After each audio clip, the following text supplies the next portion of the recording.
I would say that the last election of February 25th is the worst election ever in Nigeria and worst ever in African continent.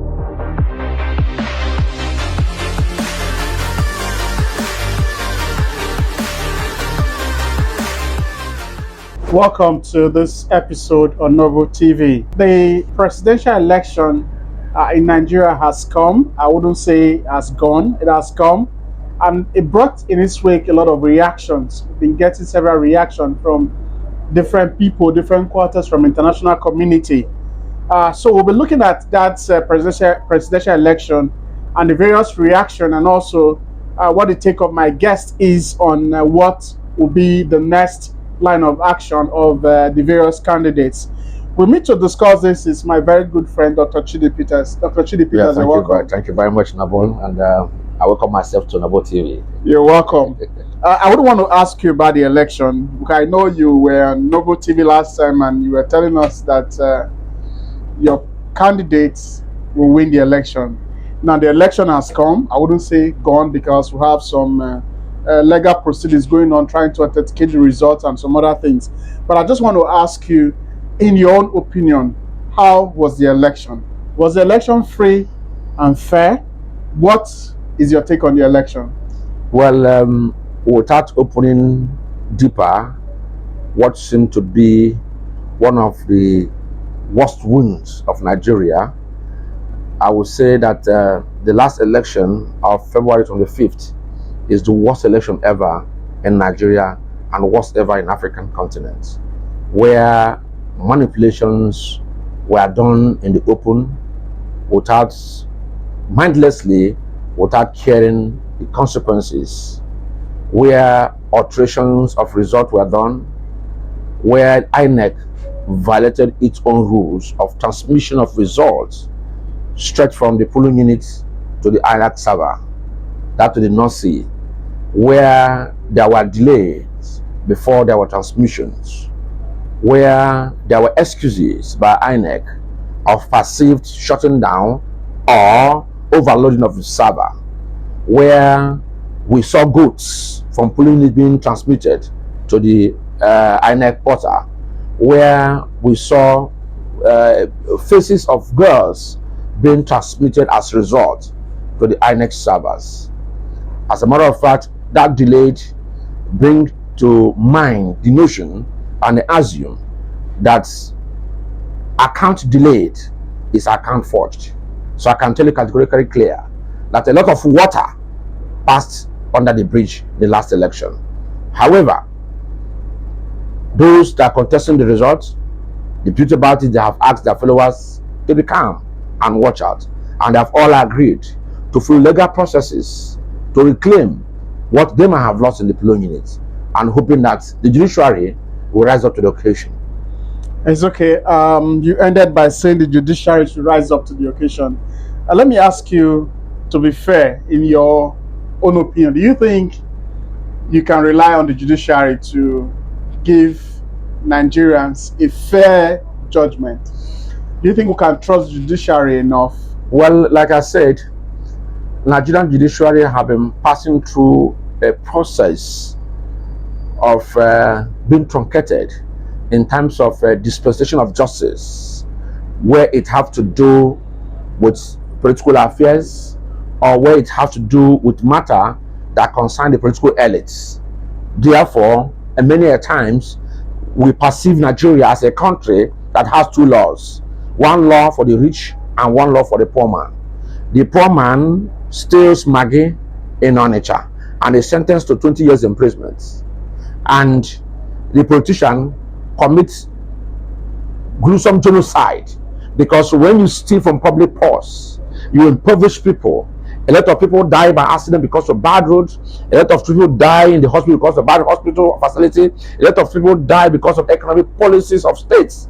And the person or the governor or the minister choose to steal to impoverish people, and people die is genocide. So those who commit genocide in this matter are always sentenced to 2 years imprisonment with option of fine. But the poor man that steals Maggi is there in prison. That is the two laws we have in Nigeria. So judiciary sometimes are always in a state of dilemma, who to support and who not to support. Because the Chief Justice of Nigeria is being appointed, among other justices, by Mr. President. Now, where a case involves Mr. President, how do you expect the Chief Judge now to say, okay, Mr. President, you are guilty? Mr. President will only pick a call and ask, what's the advice? And he'll give his advice. And he'll call his Attorney General and ask, what's the advice? And then before you know it, we begin to have technical ground by which cases are disposed in this country. But justice doesn't have technical ground. But in Nigeria, we have had it in technical ground. We have had it in prioritization of priority, our justice system. So we look forward to a time in Nigeria where we are going to grow to that point. I saw some governors going to court to challenge the federal government over the so-called Naira policy. Naira design, but there was a governor among them who violated more than 2,000 court orders and court judgments in this country. When he was FCT minister, there were court injunctions about social property. He went ahead and destroyed them. There was court judgment on compensation. He violated them. Even in his state as a governor, there were also court rulings between him and the teacher. He stood his ground. I now begin to wonder the moral ground with which he's challenging Mr. President to do XYZ, to obey court order. Now, the presidency and the presidents, because in Nigeria we have presidency, we have the president. The presidency, whom the president, have continued to violate court orders and court judgment in this country. We have had such cases in several cases in this country. So Nigeria, this case now between the electoral body, the federal government, and the principal actors in terms of contestants, we hope, like I said, they are going to rise up to the occasion. Otherwise, the judgment could be predicted to mean on technical ground the case is struck out, or on technical ground whatever has happened. Well, I think I understood what you're trying to explain, but let me take you back. You know, your principal, I'm using the word your principal now. When I see your principal, you know who I mean. Your principal got his position becoming the governor of Anambra State through the court. So I don't think we should just throw away the baby, as the bathwater and the baby. I believe the court can still get justice from the court. Well, he is not the only one who have gone to court. Yes. We have had people from PDP also approaching the court in the same matter. Now, why is instead of dilemma is this? We're now talking about nullifying the presidential election that brought in XYZ to be president of Nigeria. Are you going to nullify the National Assembly election that also brought Labour Party and other political party? Well, that's left for the courts to. So now, if you nullify, are you going to nullify it? That's left because for the whole courts thing to decide. happened concurrently. So we cannot separate A from A. It's okay. Thank you. So if you now nullify the presidency, the man who won House of Assembly will not be happy to nullify his election. So in that case, if he's seen that the judgment is tilting towards this way, they cannot decamp. It's okay. I need to ask you, like I said, a lot of things have trade this election. You understand? The international community, the European Union, the African Union. Though I've seen some messages from some presidents, like the Prime Minister of Britain. I saw his congratulatory message. Also that of Ukraine, President of Ukraine. I saw his congratulatory message to the President-elect Ahmed Bola Tinubu. While we're seeing something from the African Union, they said the election is filled with fraud. What is your take on all these various responses from different bodies, international bodies? Well, international bodies are free to congratulate whoever they want to congratulate as far as this election is concerned. Nigeria is a sovereign nation, and Nigeria have continued to have a stronger bilateral ties with some of these countries, which can never take away from. They have ties in the economy, ties in diplomatic policies, and so on and so forth. So we have that of Prime Minister of Britain, we have the Ukrainian president, we have the Russian president, of course, we have the African Union, we have Thabo Mbeki, who just paid him a visit, and they also asked him not to forget African continent. However, the case is, we also have some international bodies who have said that this election is mad with fraud, it's mad with irregularities. And of course, like I said in my previous I said INEC promised to review. We had expected INEC to have done their reviews before declaring whoever is the president, but such reviews were not done. So it called for concern. It calls to show that Nigeria, before the eyes of the world, that it's a country where you cannot get something that is near 25% in terms of excellence. That's what it means. Also, we have had the world leaders who have not even congratulated the president directly, who have using their aides to congratulate Mr. President. So, and of course, we have senators, we have human rights activists and international organizations who are saying, as far as they are concerned, this election does not meet up to the standard. And of course, we have world leaders who have said, okay, Nigeria also have rooms to improve on the glitches.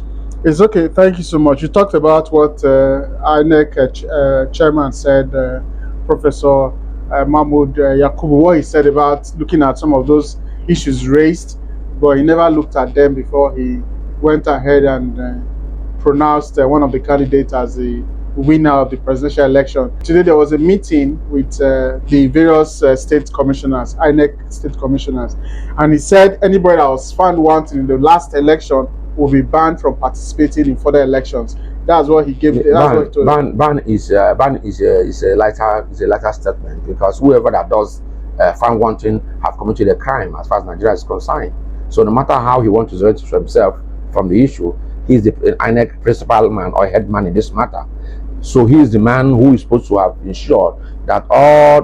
Listen, we're not an analog system. Nigeria have approached the digital system where you can't tell me that 24 hours to the election that logistics are not on ground.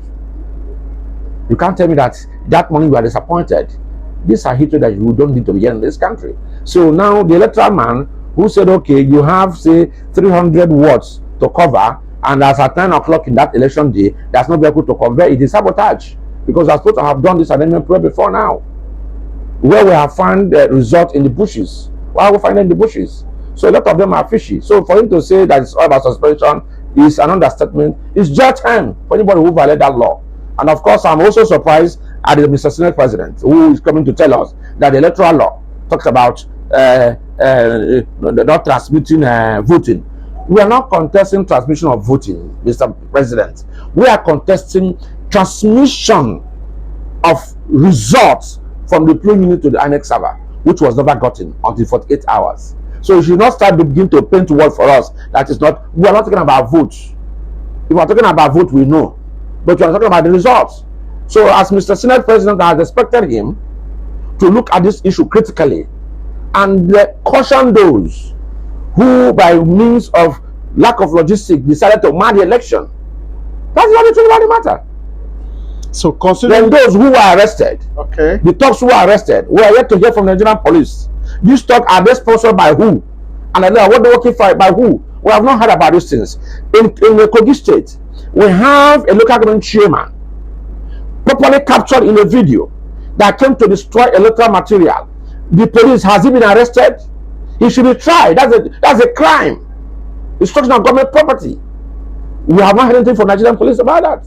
We had a governor who dug pits across the roads, and he's now claiming that it's for security reasons. Why haven't you done it since? Why must you do it at this critical time? If you have done such roads where we have a Nigerian police, what alternative roads did you give to INEC officer to pass? This is a sabotage. So we're not talking about it in this country. So there are a lot of glitches we are talking about, and of course, they're very unfortunate. It's okay. Considering these glitches, what is your take on the next, the gubernatorial election and the House, that's the State House election for 11th of March? Do you think INEC can make anything good come out of it? Do you think they can look at these loopholes that they've discovered and make amends? Do you think we'll have hope for March 11th? Well, in as much as my principal, Mr. Peter Obi, also a peace-loving man, and other contestants, Elijah Atiku and some other people who face some change in this particular election, are also calling people to troop up in mass. But I can tell you that Nigerians are disappointed. We are going to have one of the lowest turnouts after this community elections. Nigerians are disappointed. What's your advice? Are you not going to advise them to come out of? They are mature people, so they should advise themselves. Why should I advise them? Oh, I don't need to advise them. You advise yourself. The principal have said, okay, come out and vote. But I can tell you that Nigerians are not ready. We have seen videos of people destroying their voters' card. We have seen people talking about it's useless for them to stand under the rain to come and make their choice when their vote doesn't count. Dr. Chidi, so they go to apathy. What do you think is the way forward? Since we are in this position, the way forward is very simple. I have said it and I'll say it again. We should stop making the white man that brought in computer and beaver to look so stupid. That's what we do in this country. The facilities to checkmate rigging are there in that beaver. They are there in Android phones. I have said it and I say it again. If you can't do it, invite bank experts that were able to invent ATM machine that pays you, and when you get to limit, it will not pay you again. That invent ATM machine that when you don't have your ATM machine, ATM card, you use your thumbprint and make your withdrawal of your own money, and nobody can have access to it. When you don't have your thumbprint, use your so-called account number or the security, whatever number you go to, and make withdrawal. They should invite them into electoral processes. If they are competent to safeguard millions and billions of naira of individuals without a second party tampering to it, then that means they are competent. We should bring them in and ask them how did they do it. We should also use that process to do electoral processes in Nigeria, and we're going to succeed. Well, my esteemed viewers, we've listened to what Dr. Chidi has advised us. As the day approaches for the next election, we believe those of us that have felt disenfranchised, they should not stop up. We should still go ahead and see. Maybe INEC will get it better next time. Dr. Chidi, one final word for our esteemed audience. Well, we can't lose hope in Nigeria. In all that you do, adjipus agis in Latin. That means that which is good, you must continue to do it in season and out of season. Whether you are hot, whether you have pat on the back or not, whether you are appreciated, just do the right thing, and we're hoping God that one day things will be right for this country. We heard what he said. We keep hoping, and our advisors, just like one of the candidates said, Dr. P2B, everybody should stay calm. We believe in the process, the court proceedings, that definitely justice will come out of this at the end. Everybody should keep calm, and remember, next weekend is the election for the gubernatorial and then the House of Assembly. We'll go out there and exercise our civic responsibility, and definitely believe that things will work out for each and every one of us. From us at Novo TV, my name is Novo Arinze. Remember to like, share, comment, and subscribe. Thank you.